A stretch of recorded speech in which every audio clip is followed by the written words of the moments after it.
Mundur. Teman-teman, jumpa lagi di The Angkringan Show.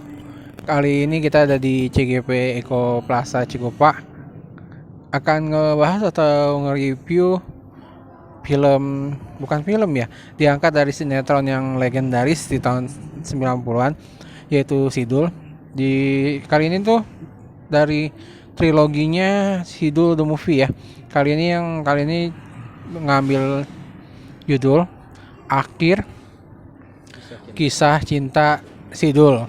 Nah, ceritanya itu udah ketahuan kan dari judulnya, yaitulah akan dijawab siapakah yang akan dipilih oleh Sidul antara Jenab atau Sarah. Ceritanya sederhana sih, sederhana itu. Cuma kenapa saya nonton Sidul Movie? Karena saya percaya sama teknik perfilman dari Rano Karno sendiri. Oke, saya mau nanya-nanya nih Mbak Bang Topik. Kira-kira menurut lu, bukan menurut lu ya, menurut lu film ini membawa nostalgia nggak bagi lo? Pertama, sesuai dengan tagline-nya Sidul anak sekolahan dan benar-benar anak sekolahan karena sekolah yang terbaik itu setelah rumah tangga sih gitu. bener dong, ya nggak? Karena sekolah rumah tangga itu tidak ada universitas dan sekolah formalnya gitu, tapi bagus gitu. Dan itu mengenang saat gue SMP, gitu aja sih. Ada nggak tokoh yang lu kangenin? Istilahnya kan udah lama nih dari sinetron, kemudian baru dibikin the movie. Eh, ada nggak tokoh yang dikangenin ya? Yang masih hidup ya, jangan yang udah meninggal ya? Oh, yang masih hidup tetap sih gue suka Bang Mandra karena celutukannya improvisasinya keren gitu dan spontannya dapat gitu sih. Mungkin di sini tuh kayaknya ini ya, terbagi ya, kalau untuk yang urusan lucu kayaknya udahlah baik Bang Mandra aja gitu ya. Istilahnya entah dia nanti TikTok sama siapa, udahlah itu urusan urusan lu lah komedinya gitu. Ya, betul. Nah, cuman itu juga dibantu sama siapa yang jadi ponakannya tuh. Keren. Siapa Si sih? Abi. Si Abi ya. Namanya gue lupa lah. Pokoknya orangnya gemuk gitu dan tektoknya enak gitu karena mungkin sama-sama anak Betawi kali ya. Terus sama-sama anak Lenong atau mungkin suka main palang pintu tuh gue yakin. Kalau tokoh yang lu suka dari yang film ini yang ketiga siapa? Pertama tentunya dong yang meranin Sarah Cornelia Agatha ya namanya ya. Gue lupa. Karena dia bisa meranin apa sih, peran si Sarah itu sangat luar biasa. Bahkan ada beberapa adegan-adegan yang diperankan sama Sarah tuh nggak butuh dialog dan itu ngena banget bagi gue ya sebagai penonton bahwa wah gila nih ternyata Cornelia Agatha setiap saat atau mungkin karena dia sudah sebelumnya berlatar belakang teater jadi keasah banget tuh aktingnya gitu sih kalau menurut gue ya. Nggak tahu deh kalau menurut lu gimana. Kalau menurut gue sih dari segi pemain ini kan mereka bisa dibilang udah 27 tahun lah, seperempat abad. Kayaknya sih udah klop sih antar pemain itu. Dan satu lagi ke ciri khasnya Rano Karno tuh nggak pernah menggantikan peran-peran yang udah nggak ada. Kayak contohnya kan peran Babe, peran Engkong, Mas Karyo itu yang jadi suami Atun nggak digantikan sama dia. Jadi ya udah yang ada aja, terus tambah yang pemeran-pemeran barunya seperti yang pemeran Dul anaknya ya, Dul Juniors, yang kemudian anaknya Atun juga, kemudian ada juga anaknya Munaroh gitu ya. Nah, kalau menurut pendapat lu nih, itu kan ada pemain baru, ada pemain lama gitu ya. Menurut lu sendiri pemain barunya itu ada apa ya? Ada mereka berperan dengan bagus juga atau tidak? Pertama yang menarik perhatian bagi gue itu Raybong sebagai Dul Junior sama siapa si Katubi. Artubi atau si Abi sama si gadis tuh nggak taunya itu di twist ya di twist katanya anjir kata gue nggak taunya itu anak Munaro. Nah di situ dah CLBK aja si Bandra ada lagi ya gitu. Jadi tiga orang ini nih kalau bagi gue tektoknya dapet terus ya pada saat pengambilan gambar dengan di saat mereka harus beradu acting juga mateng sih kalau menurut gue karena mungkin disebut pendatang baru kayak gitu sih. Kalau Sidol kan, kalau misalnya bisa dibilang tuh yang paling gue demen itu kan dia ada tata letak kameranya yang bagus, blocking pemainnya yang bagus, pokoknya sinematografinya bagus dari sinetron maupun film gitu ya.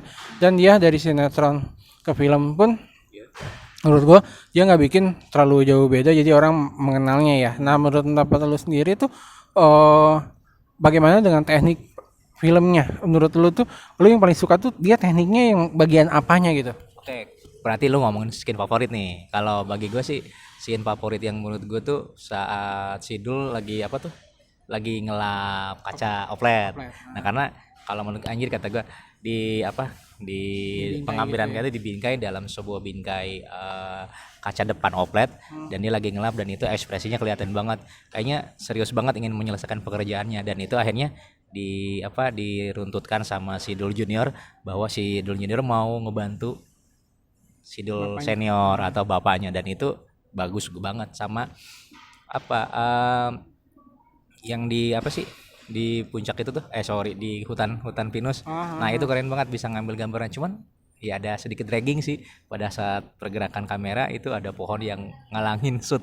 Nah itu tapi terus bagus nggak ngerubah apa sih nggak ngerubah jalan cerita Sidul yang sebenarnya seperti itu.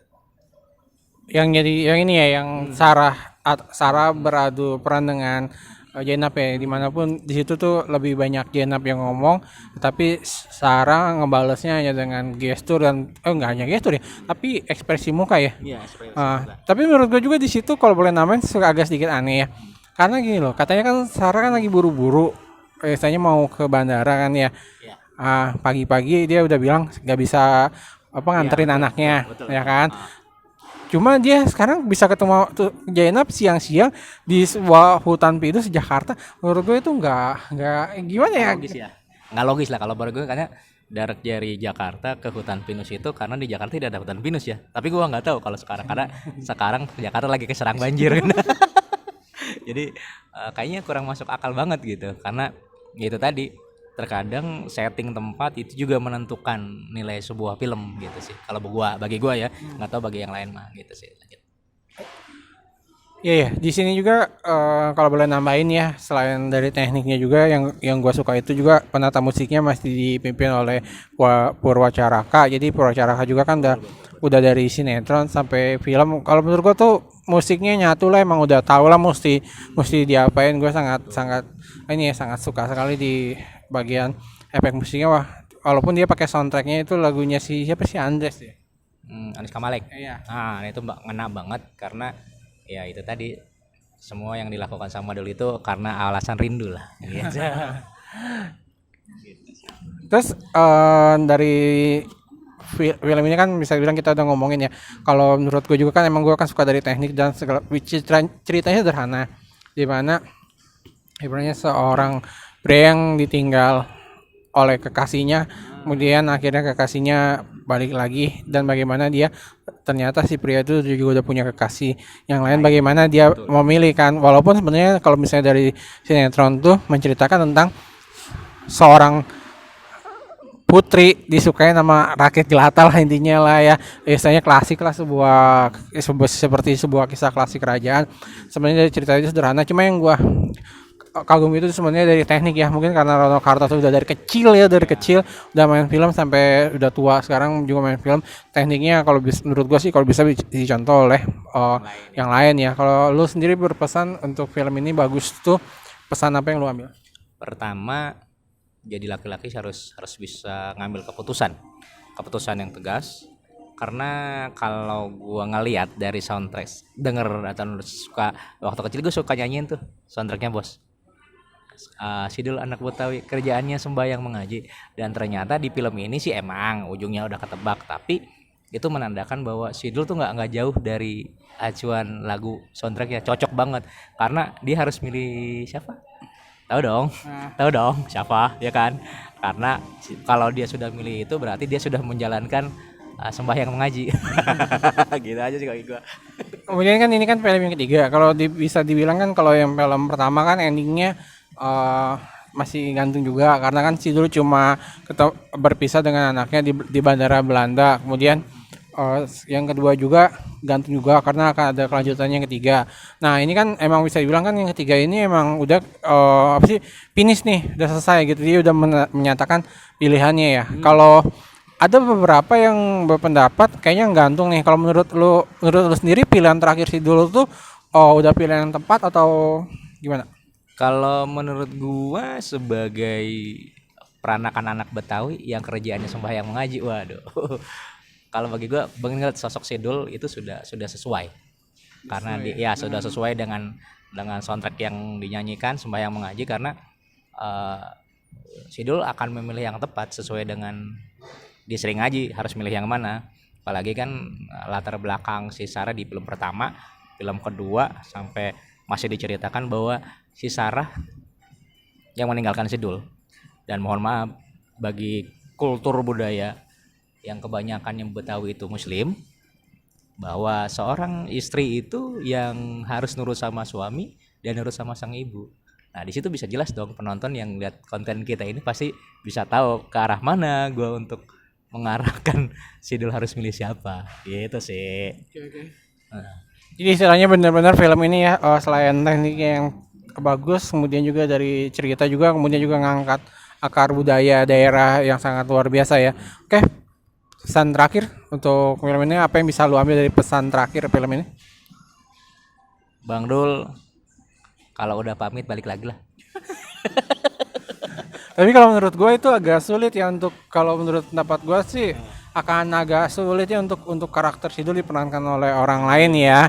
Kecuali kalau misalnya mau ngegali karakter-karakter yang masih muda, misalnya mau bikin film untuk anaknya gitu kan, atau mau gali untuk kan nih si Mandra mau naruh nih ketemu nih, siapa tahu mau ngangkat si Mandra sama Munaronya, udahlah sekalian kali-kali bikin film tuh si Mandranya. Jadi yang di shot aja si Mandranya aja gitu ya. Mungkin Ko Ernest mau bikin film tentang Mandra. Mungkin Sidul jadi franchise film. Wah. Bisa juga mungkin Joko Anwar mau ngangkat Mandra jadi superhero. Boleh. Oke ya, mungkin sekian dulu dari kita yang udah ngebahas Idola Sekolahan. Pokoknya ini salah satu film Indonesia yang cukup bagus lah. Maju terus perfilman Indonesia dan Sidul sudah membuktikan itu.